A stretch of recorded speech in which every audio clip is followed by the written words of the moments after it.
Spalio 18. Kas išlepęs ir vangus savo darbe, tas brolis eikvojančio ką yra uždirbęs. Patarlių knyga 18 skyrius 9 eilutė.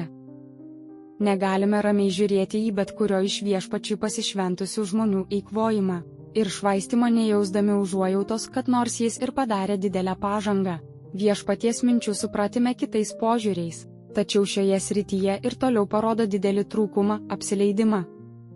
Įvertinimas dovanos ir pagarba davėjui reiškia rūpestingumą ir atsakingumą už visas šias dovanas, kurias gauname iš mūsų dangiškojo tėvo, kaip laikinuose, taip ir dvasiniuose dalykuose.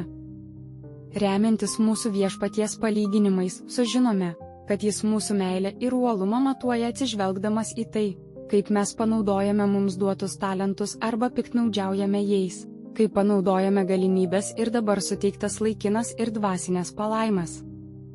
Tingaus žmogaus dvasia – tai švaistymo, eikvojimo dvasia. Jis švaisto savo laiką, kuris yra brangus ir negrįžtamai prarandamas. Švaisto savo talentus, kuriuos galima buvo tobulinti.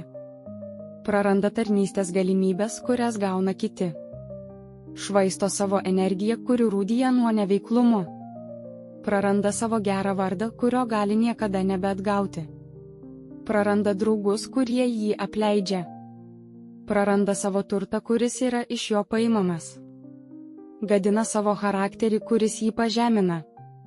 Praranda savo gyvybę, kuri iš jo yra paimama.